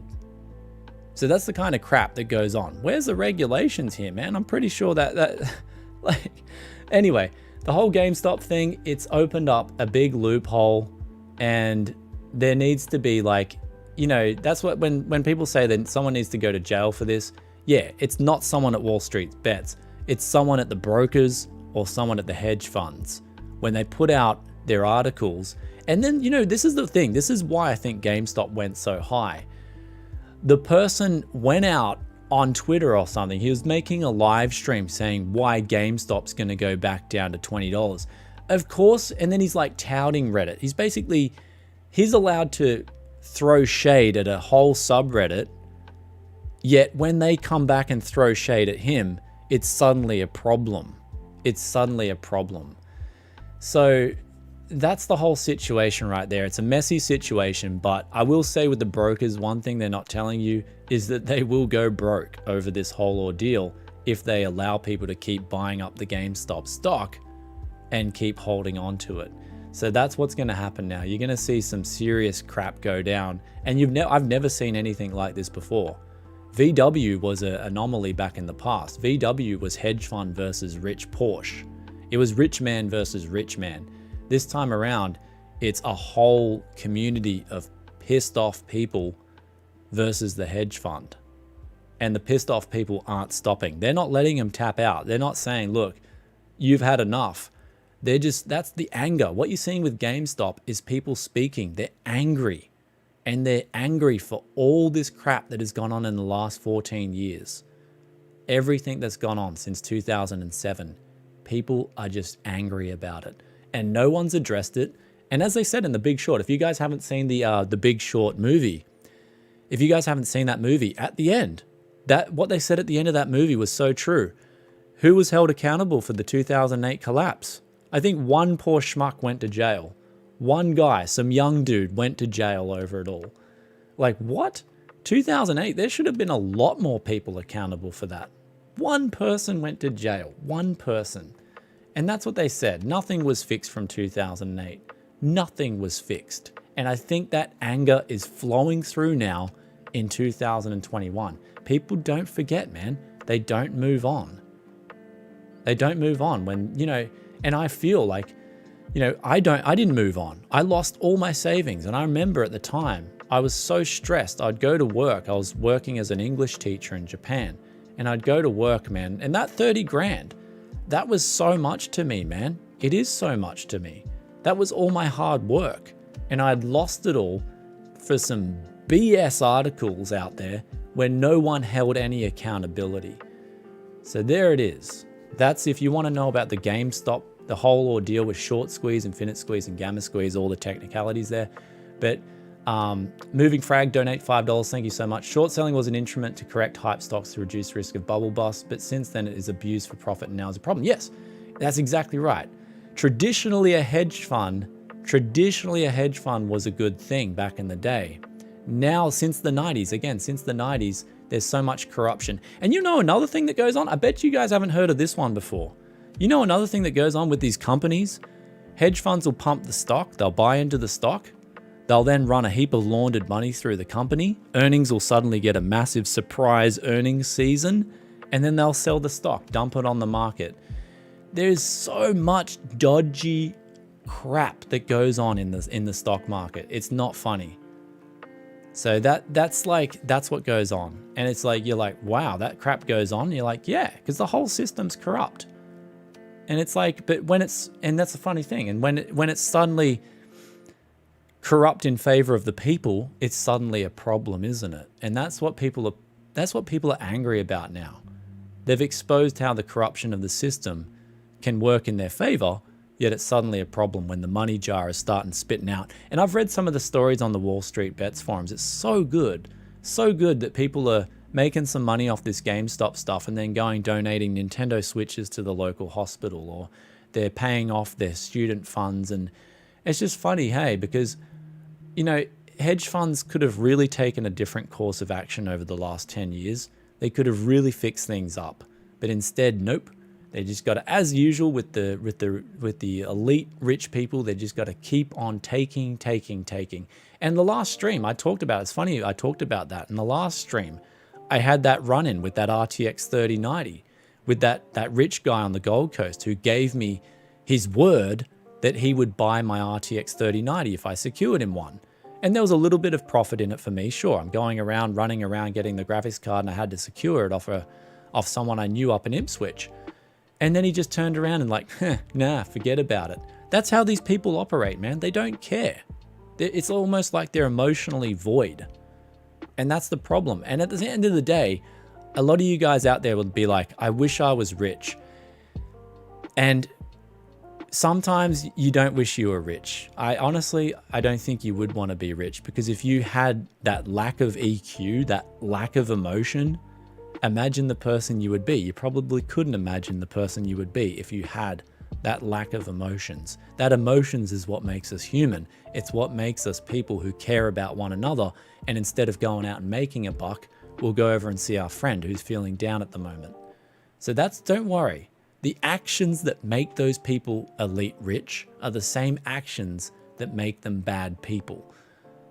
There it is. I mean, I'm not saying that all elite rich people are bad, by the way, but a lot of them say they lack they're just lacking emotions. So that's the rich elite. So, you know, at least you guys, a lot of you guys out there who are normal people, you have a lot of emotion, man. It's good. Keep that emotion. It's what makes life awesome at the end of the day. Don't worry. So yeah, of course, not all rich people are emotionally void, but a lot of them are, man. That's all I'm going to say. A lot of them just don't have the basics to understand how someone else is feeling. Because if they did, they'd be using their money for a lot better purposes than they do. That's all. Because at the end of the day, do you want to live in a world where the streets are just rust? And I raise this question to some of the rich out there, the real elite rich. If you want to continue this trajectory of having a poor society, if you want to continue that, where, I mean, they should be paying their fair share of taxes. And I'm like, this is the thing, a lot of the elite pay a lot less taxes than you and I. In percentage terms, they'll pay like 2-3% taxes. And so instead of paying more taxes, there's this whole system that's rigged for the rich, where we pay, say, 25% taxes. They don't pay anywhere near that. If they pay 25% taxes, that's fair, yet they don't. And if they paid that, society would be a lot better of a place. So I think people are, instead of saying, okay, tax the rich more, you don't have to do that. You don't have to tax them 50%, but tax them fair. What we're paying in tax, the rich should be paying in tax. And so that's one thing I'm saying. And then another thing is too, I raise this question. If you're elite and you're a rich person, and one day your child goes out and runs to these areas where the poor are, and suddenly something happens, whose fault is that? You see? So in ways, it's always better if society as a whole benefits from prosperity than the elite few gaining a few more percentage points of prosperity. So that's one thing I think that needs to be dropped out in the whole media right now, is there's a lot of people are angry because they see these people on social media and all this stuff on these rich billion-dollar investments and million-dollar yachts, and they're sick of it. And it all comes from, at the end of the day, it all comes from ripping off guys like you and me. Anyway, that's all I got to say about that topic. It's a big one, but damn, we went down there. We went down that rabbit hole. But at the end of the day, to the guys on WallStreetBets, I'm going to send you guys a direct message. Keep doing what you're doing. I absolutely love it. And I've been up the last few nights watching it all unfold, and I admire it, man. Keep up those diamond hands and keep going, man. But don't forget the things that make you who you are. That's all it is. Yeah. So anyway, there it is, guys. We covered all that one. Let's get back to some tech, and then we'll close down this stream. It ended up turning. You guys wanted to talk about it. I didn't know Linus. Good, and kudos to Linus for buying $50,000 worth of GME. Great prop up there. That's awesome. And a lot of people have been talking about that. But yeah, there's a huge one, man. There's a huge one. I gotta get onto parts hunting now. But thank you, Zalul Warrior. Thank you, brother, for the $5 Singapore dollars. The worst part of this is that the government will bail them out by printing more money for them, and that will inevitably crash the economy. Yeah, the printing out, like 2008. In 2008, they got bailed out, right? That was at the expense of the taxpayer. All their ridiculous, like, loose gambling, essentially loose gambling, because that's what it was in hindsight. All their loose gambling was paid for by the taxpayers, and that has to be paid sooner or later, right? So it was sad, right? Yeah. So it's just be careful. But that's what I say with stock markets. This is why I haven't invested in stock markets. I just invested in myself over the last few years, and I couldn't be happier. So at least I know what I'm getting. At least I know that my hard-earned work is paying off in terms of what I get and what I do. And so, yeah, like I don't generally touch the stonk market. I don't really believe in it anymore. So it's just full of like, you know, full of just corruption. So yeah, but also, yeah, make sure you hit that like button for us, guys. We're telling it, we always tell it to you straight. So but that's it. Racer Boy says the joke's on them. I didn't pay taxes in 2008. No, the joke is on you, Race Boy, because those taxes aren't from 2008. They're accrued national debt, which you will be paying for sooner or later. That's the way the borrowing works. So, Race Boy, you kind of did yourself up with that comment there, bro.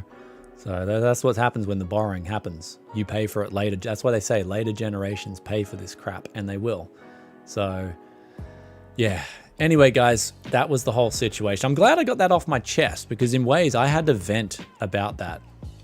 I had to vent about the whole situation because, but just understand now that the hedge funds, a lot of those hedge funds that did that short selling on GameStop are now bust. And the brokers are trying to save themselves now. And they won't admit that because it's almost like, again, WallStreetBets got onto a checkmate sum game. That's what it is. It's checkmate. You have the pieces out on the table. WallStreetBets have checkmated Wall Street. So a subreddit has checkmated the market and they can't handle it. That's what's happened. I think at one stage, I actually looked through some of the things. At one stage, there was proof of the stock going up to $2,600. That's how nuts it went. At one pinpoint, 2,600, I think someone partially filled an order for. That's the infinity squeeze that they're talking about. That infinity squeeze, that was happening. That was actually happening in real time. So good on you guys over at WallStreetBets. But at the end of the day, I do technology around here. I did study finance and marketing at university, and it's funny to see that a lot of those theories that have been around for 20 years, nothing has changed. It's all like, I was surprised actually when I did a lot of research in the last 5 days. I was surprised to see that nothing has changed in the market. It's still the same stuff that's going on from 20 years ago, except now you've got high frequency trading, which is a whole nother thing altogether, where they're so fast between the different exchanges that they can get in the information before it hits another exchange and whatnot, and then they can trade before that. So high frequency trading is another problem in the market. And there's so much crap that goes on, but that's probably the newest development in the last 20 years is high frequency trading. And then there's other ones as well. But there was one guy in the UK who learned to game the system and he got jailed. I'm pretty sure there was one guy who learned to game the system and he got jailed for it. So again, the system apparently is a free market until it's not. And then someone goes to jail for it. Like, so yeah.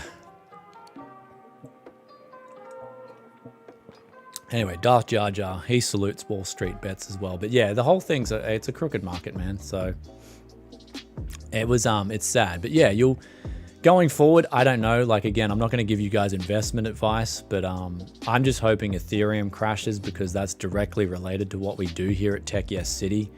And this is the thing, right? When we look at cryptocurrencies now, look at crypto. The same thing crypto was meant to be fighting.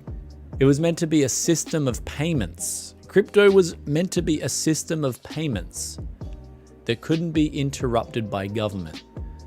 But now look at it, it's getting regulated, it's getting speculation. All the same crap from Wall Street is carrying over now to cryptocurrency.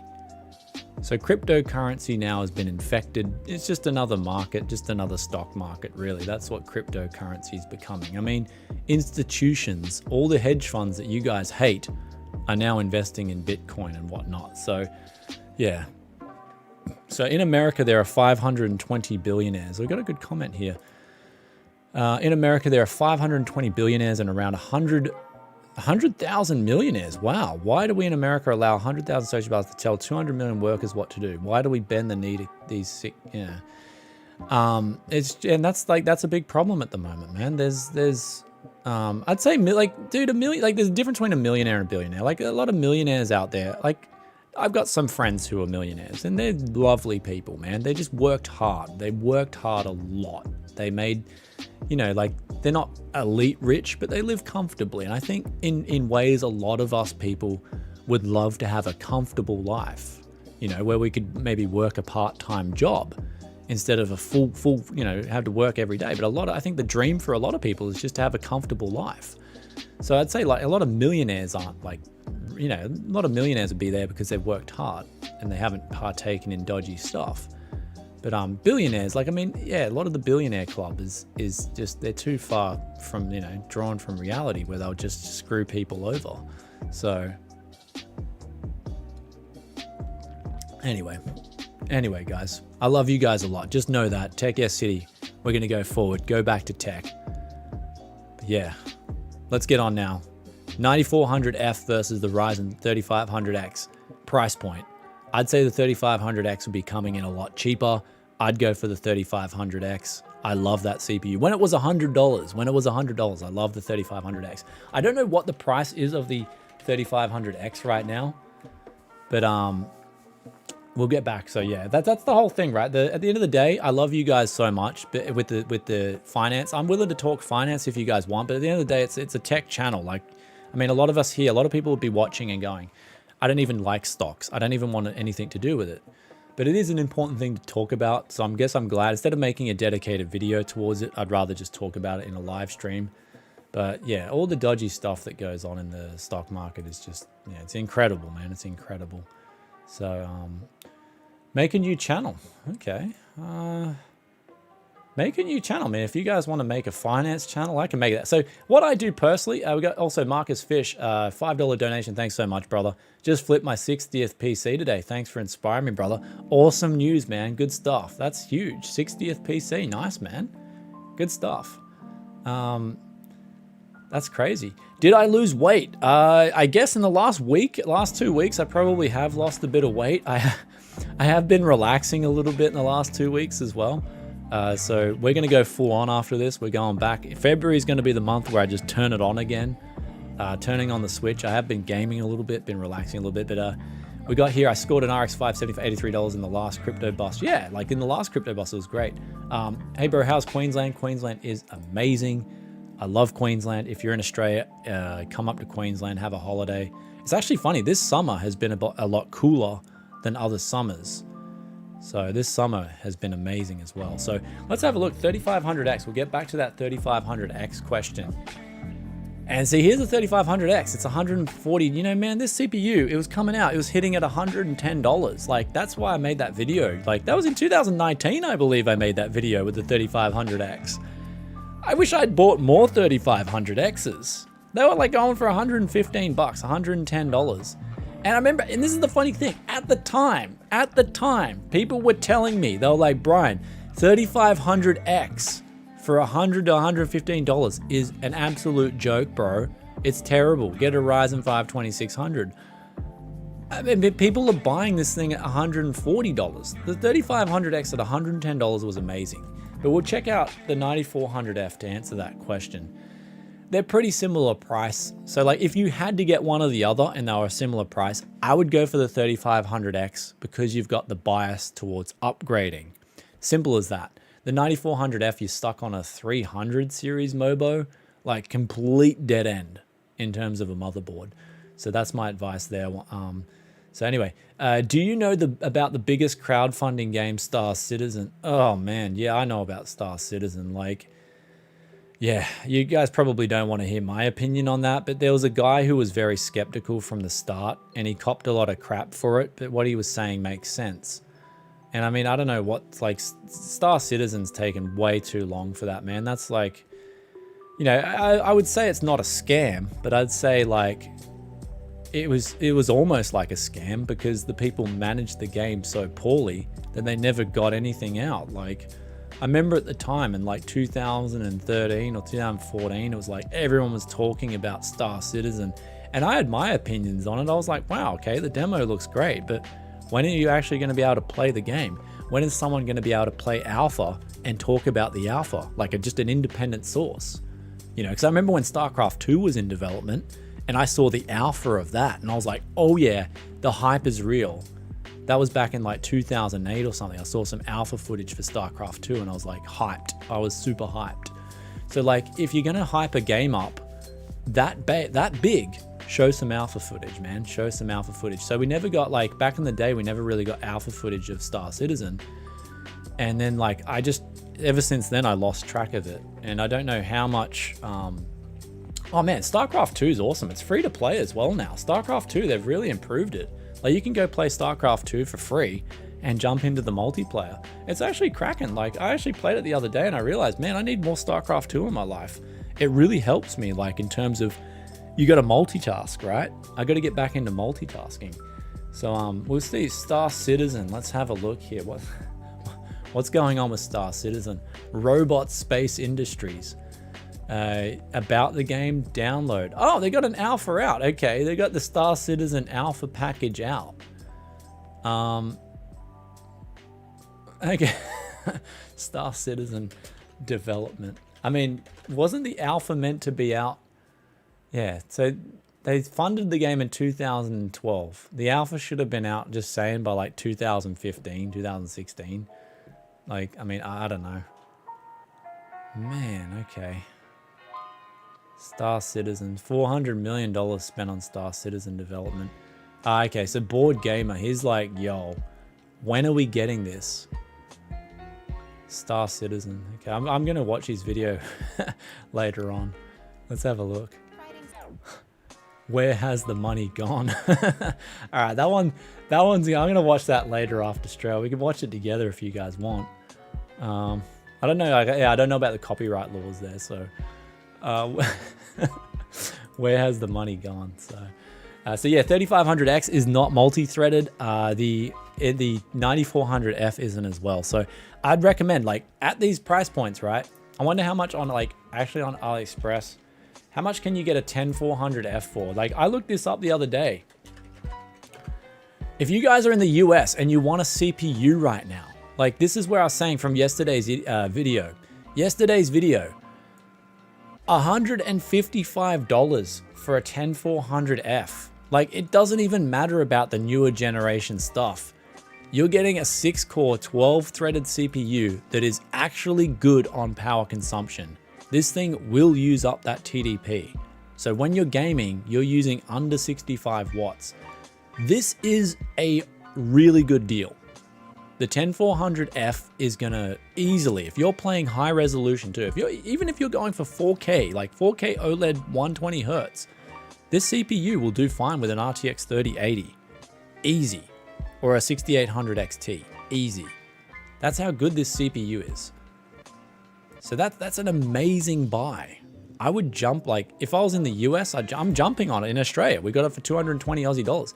I'm building 10400F PCs and 10700F PCs right now. That's my meta. Even though I love the used stuff, this stuff here is amazing. A lot of people are saying, how does it run with 2066 megahertz memory on a BIH board? Runs really well. I've done videos in the past I've covered this exact topic, the final row, man. I've covered this. And what we've talked about here is with the 10400F, get the 3200 megahertz memory, right? Get this stuff right here. And a lot of boards, you can lock this stuff in, right? Get this stuff here. Maybe RGB if you plan on reselling in the future. Just get the RGB stuff. And then chuck that on and lock in CL14 at 2666. It's the easiest thing you'll ever do. If you can lock in the XMP profiles, you can quickly go to the timing tab and drop the timings down 2 notches. And you'll get very good performance out of the 10400Fs on a budget motherboard. Like even on an H410. So like this is easily one of the, oh, okay, that's 90. I was like, this is gonna be amazing value. Pull it up, it's like $90. It's like, come on, stop buying up H410 motherboards, fellas. I think you guys are smart now, you're switched on. I think you guys are switched on. Gigabyte, okay, 70 bucks. Okay, fair enough, 70 bucks. I'll give Gigabyte that. It's like, yeah, it's right. You should be able to get an H410 for like $55. That's H310. Don't buy that. That's H310. Make sure you get an H410 if you're going to go with the 10400F. Okay, so people are you guys are smart. You're realizing the meta. Intel has the CPUs. They can supply the CPUs, but they can't. The motherboard manufacturers are like, uh-oh, Intel's really ramping up production of these 14 nanometer CPUs. I guess that's one good thing. Hey, we should be thankful for Intel with their 14 nanometer, at least, in the fact that they're still got CPUs available on the market. That's actually, I think maybe that's one like unexpected good thing that came out of 14 nanometer, the fact that we can still buy a CPU. Because this motherboard demand right here, come on, an ASRock H410, it's like bottom of the barrel motherboard. It'll do the job. I've used this motherboard, it's fine. But it should be worth like $55. It shouldn't be worth $90. And there's only one left in stock. I mean, 65 here on new offers. But again, I think, isn't that you're like buying from like some store that you've never heard of before? No, it's shipped by Amazon. Okay. So you can get one for 65 bucks, the ASRock H410. You're paying a $10 premium, but you are saving big time on the CPU. So that is, that's actually a good deal right now. So that's a really good deal. We got asked a question here. Do you think the Ryzen 5 3600 for $200 is still a decent buy in 2021? Yeah, sure. Let's check out the Ryzen 5 3600. That's $200. So again, you're paying $45 more. Let's take that into account there. You're paying $45 more than that over the 10400F. You're still getting in games. I think the 3600 is a little bit better in productivity, but in games, you're going to be getting very similar performance out of these two CPUs. And you can also overclock the Ryzen 5 3600. So $45 extra. It's a little bit like, I'd say if it was about $20 extra, go for the 3600, but the 10400F at 155 bucks is definitely kicking it. We can check out A320 motherboard prices because you can, believe it or not, 60 bucks. Okay. It's a bit of a toss up here at the moment. If that's Ryzen 3000 ready, that's not a bad combo to look at as well. 60 bucks for the A320, Ryzen 5 3600, and you'll be able to lock in 3200 megahertz on that. So it's actually, they're both the plays right now. So 10400F, if you can get a really cheap motherboard, is definitely that'd be the play that I'd be going for. But the motherboards on the H410s have gone up. You might even be able to buy a cheap Z490. Z490, nope, can't buy a cheap one of them. Spoke too soon. So there it is, H410 or an A320 plus a Ryzen 5 3600 or 10400F. That's the play right now. I think the Ryzen 3 3100 is sold out. Nope, that's gone up to $180. It's almost as much as the 3600. That's the logic, eh? Usually more cores has a premium, but not today, fellas. Less cores has a premium. So anyhow, guys, we're going to wind down the chat now because I've actually got to get this parts hunt started. Otherwise, I won't get a parts hunt out this month. And that's a ritual, dude. Parts hunting, parts hunting is a ritual here at Tech Yes City. Use parts hunting. Let's go see what we can find here. We'll answer a few more questions. We'll finish off the stream. Is a Xeon E3 1280 plus a Mobo for $100 a good deal? E3 1280. Oh, what is that CPU? Man, you hit me with a curveball here. E3 1280. What is the E3? Okay, yeah, looks all right. Okay, 4 cores, 8 threads, 3.6 gigahertz. That looks okay. E3 12, yeah, okay. E3 1280 and a Mobo. Yes, that is a pretty good deal. That is solid. Okay. So we'll wind it down. We'll wind it down here. James Harwood, thanks for the $5, bro. Do you think DDR5 in 12th gen will change?